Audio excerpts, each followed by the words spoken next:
a Deus. Às vezes é impossível para o homem, mas não existe nenhuma dificuldade que o Senhor não seja maior. Palavra, 3 versículos só, diz assim a palavra de Deus: e vendo Balaão que bem parecia aos olhos do Senhor que abençoasse a Israel, não foi esta vez como de antes ao encontro dos encantos, mas para os seus rostos para o deserto. E levantando Balaão os olhos e vendo a Israel que habitava segundo as suas tribos, veio sobre ele o Espírito de Deus. E lançou a parábola dizendo: fala, Balaão, filho de Boar, fala aos homens de olhos abertos. Amém? Podereis sentar, glorificando a Deus. Nós vimos aqui que o Senhor ordenou a Balaão que fosse abençoar a Israel. Porque Balaão, ele servia a Deus, mas também aos encantos. E hoje também, amados irmãos, nós vejamos também muitos lugares, pessoas que servem a Deus e muitas pessoas que servem ao encanto. Muitas pessoas querem ser vistas pela sociedade. Mas o mais interessante nessa vida é ser visto por o Senhor Deus. Porque quando o Senhor Deus fala nos nossos corações, nós sentimos a presença de Deus. Existem muitos encantadores dentro do Evangelho. Existem muitos que pregam a palavra de Deus, mas não vivem para Deus. Isso é verídico, porque eu tenho visto em muitos lugares desta forma. Tenho visto pessoas pregando o Evangelho, mas quando olhamos dentro dos olhos daquela pessoa, nós sentimos que ela é vazia do Espírito Santo.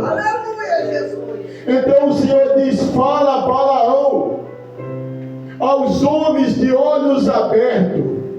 Por isso deveremos andar com nossos olhos atentos. Porque muitos às vezes prega, fala, profetiza. Eu tenho falado em muitos lugares. Se profecias se cumprisse como muitos têm profetizado na minha vida, eu não era pobre, eu já era rico.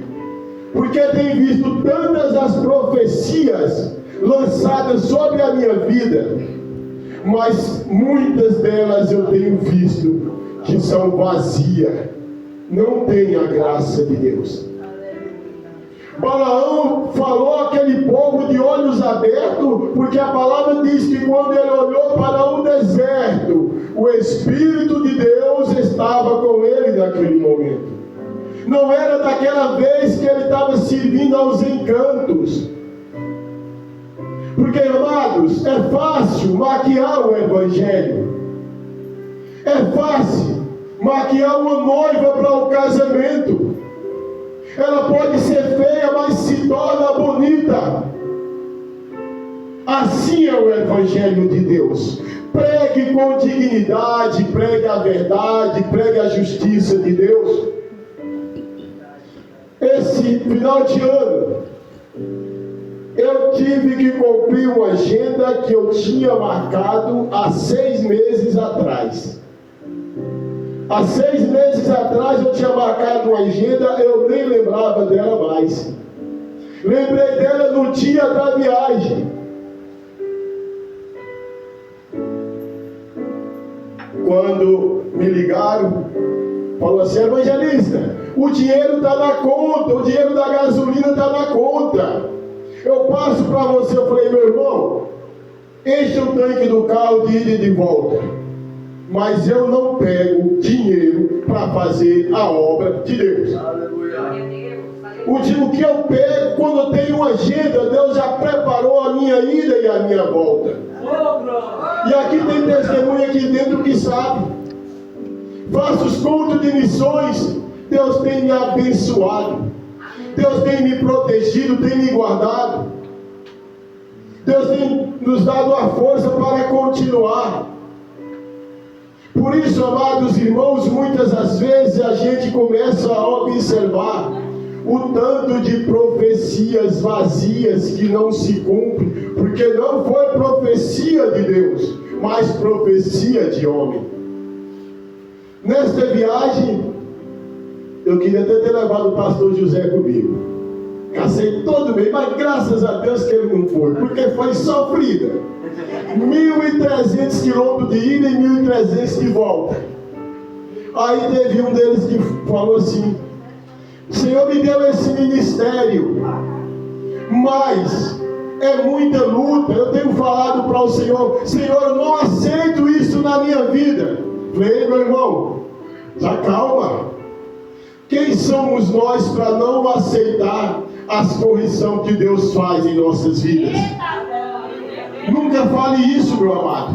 Não fala, porque Deus tem poder para tirar o teu ministério e você se sentir um homem vazio. Vai ser muito pior do que o que tu está passando hoje. Aleluia. Nós não podemos abrir a boca e dizer: eu não aceito isso para a minha vida. Irmãos, essa palavra é muito dolorosa. Temos que aceitar todos os propósitos de Deus sobre a nossa vida. Porque quando aceitamos, em vez de nós murmurar ou reclamar, fala: Senhor, tira a prova de mim. Senhor, já estou cansado, tira a prova de mim.